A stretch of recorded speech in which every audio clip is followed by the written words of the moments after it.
Hey guys, welcome back to PAULY'S Auto. I'm on to the next one.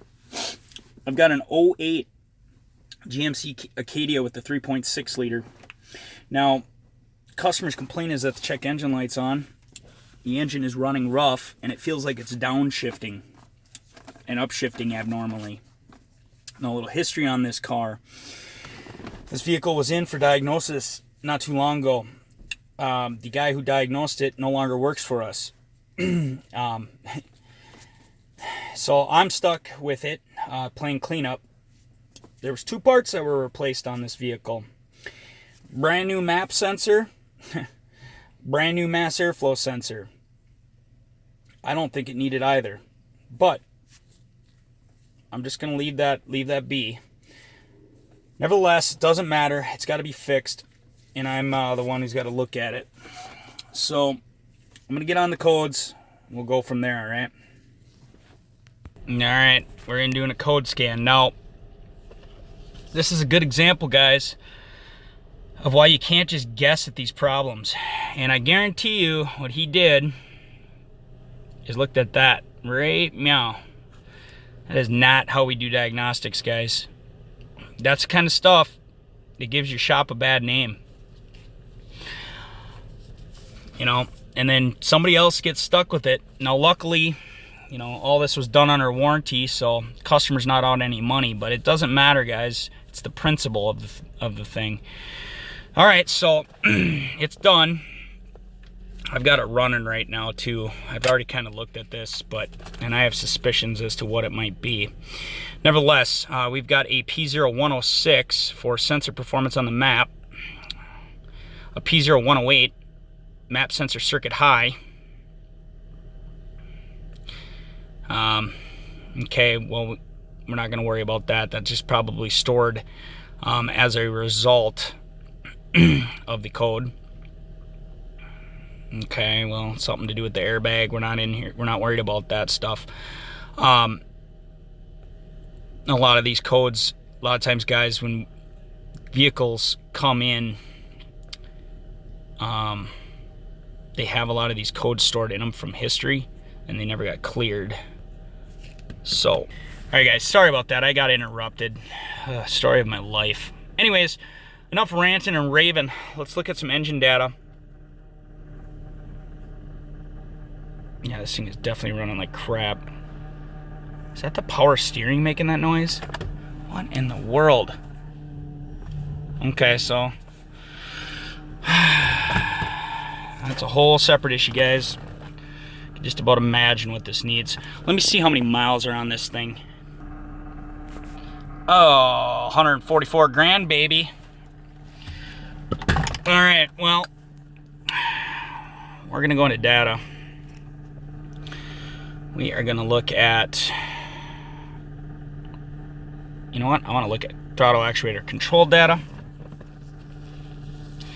You guys gotta be careful with map sensor codes, because dirty throttle bodies will throw false map codes. So let's take a peek at what the throttle position is right now. All right, 8 desired. Okay, let's take a look.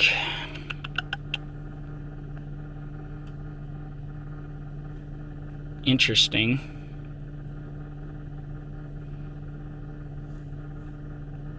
And I'm just looking at some general data, guys. That's all I'm doing. All right, so let's look at that. That's a little high right now.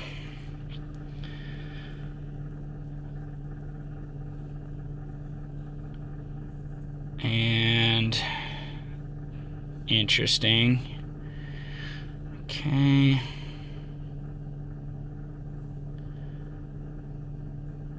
Desired idle.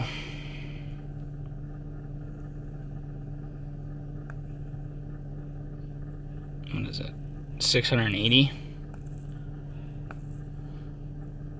Pretty close. All right. So now, map voltage 0.78. Barrow 28.9.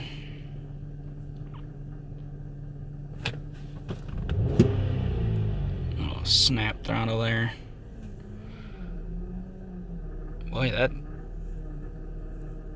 power steering is just obnoxious.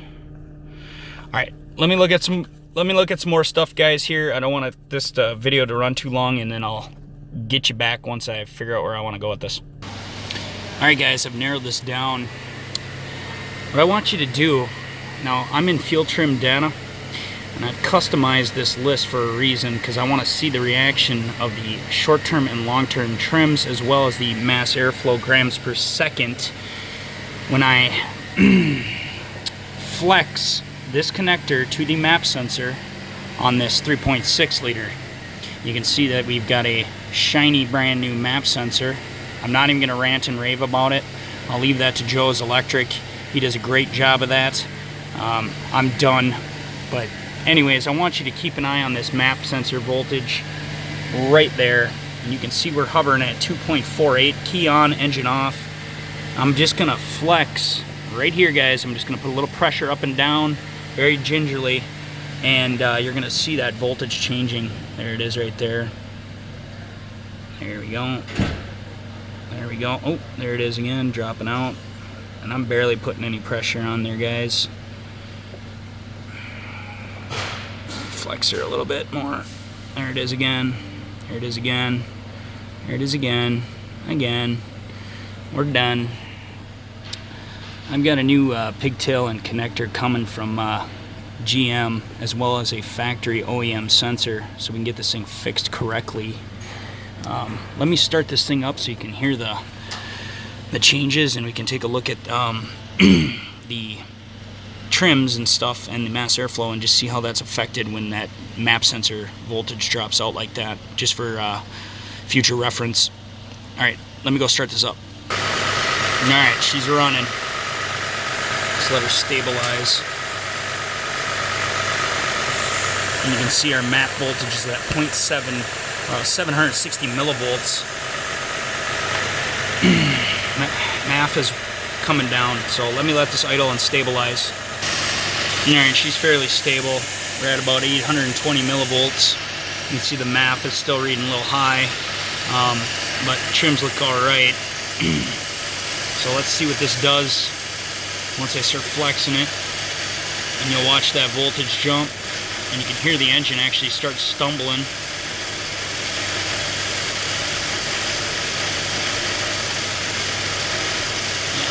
I'm flexing it right now, guys. I'm just gonna let you look at it so you can see what to look for. Oh, there we go.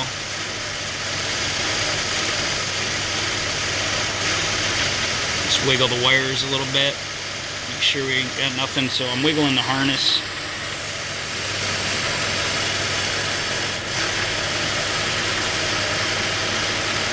And you can see all I'm trying to do is just show you how it's affecting everything. There you go, look at that. Pretty cool. So we got a 3-wire pressure sensor.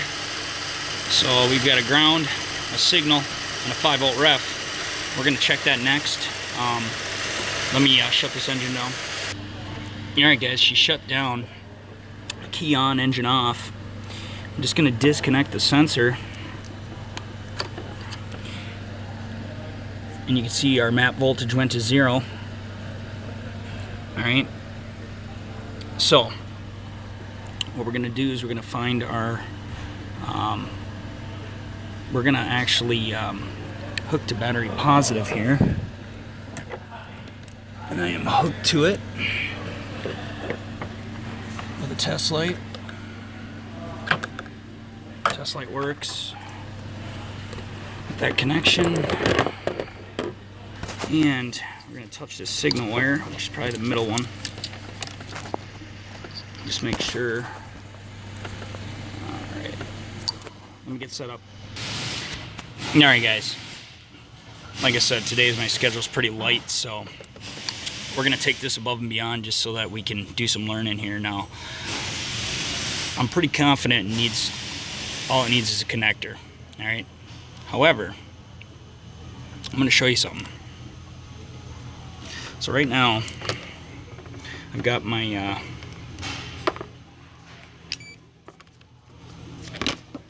multimeter on. I've got my negative lead hooked to ground. And we have 3 pins. Yes, I'm triple pinning it. Don't worry, it's fine. Just be careful. This gray wire right here, that is our 5-volt reference. Let me touch my, there you go, 5 volts, okay? So the gray wire on the map sensor connector is our 5-volt ref, which is there. The center wire here, this right here, the blue back probe, that is our ground. Test light's hooked to battery positive. Test light lights. Oh my goodness, it's hard to do on the phone. Let me get her in there. Alright, so let me get her in there. There you go. So we got a ground. The last wire, so the ground wire is the, hopefully you can see that red one there's, that green one, that is our signal. Test light's still hooked to B positive. And I want to show you on the scan tool, just so everyone knows, and like I said, we're going to go to the computer, and we're going to double check this, but we're going to take, and we're going to touch our test light to the signal wire, okay? And we should see a change on our map voltage. Now it maxes out at 2.48 volts. So I'm touching the test light to it, and you can see 2.48 volts, right? Touching it, releasing it. Touching it, releasing it. Now one would think that if I take a jumper wire and jump the 5 volt right to the signal wire, I should see 5 volts here. So let's do that. Got the jumper wire here, and we're not going to hurt the computer, guys. Trust me, if it's shorted, what if the map sensor shorted? If the map sensor shorted, it's going to do the same thing. So the computer has a protection in there. Again, go watch Scannerdanner Premium. He talks about the protections in computers. So what we're going to do now is we're going to jump the 5 volts straight to the 5 volts right to the signal. And you're going to see the same thing we've seen with our test light. Now my question is, and to be honest with you, I'm just curious, is the computer maxing this PID out at 2.48? Or do we legitimately have a resistance problem in the wire going to our PCM?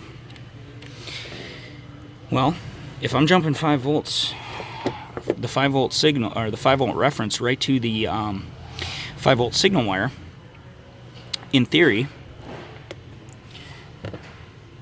I should be able to go right to my signal wire from the map sensor, which goes to our PCM, disconnect the PCM, and I should see 5 volts there. And that will prove that we've got a good signal wire. We could also ohm it. So I think that's what we're going to do. You know, this is all learning, and I just kind of want to confirm that the computer is in fact adjusting this voltage. So next step, go to the computer. Alright guys, I'm an idiot. I'm an idiot because I was supposed to pick my daughter up like 13 minutes ago. So I got to haul my rear end over to daycare and get her before my daycare provider, hangs me out to dry. I don't have any more time today. Not a big deal. Customer's leaving the vehicle anyways. I will show you guys that on a part 2. I know it's silly and maybe not necessary, but I think it's necessary. So I want to show you guys that tomorrow. I should have time to show you how to identify the wire at the computer and stuff like that, and I think that'll be helpful. That's kind of what I'm going for in a lot of these videos, is just give you a little bit more in depth as best I can. This week's good for that because this week I've got a nice steady schedule, so pretty cool. We'll do that tomorrow. Thanks for watching, guys. Stay tuned for part 2, and I hope you learned something.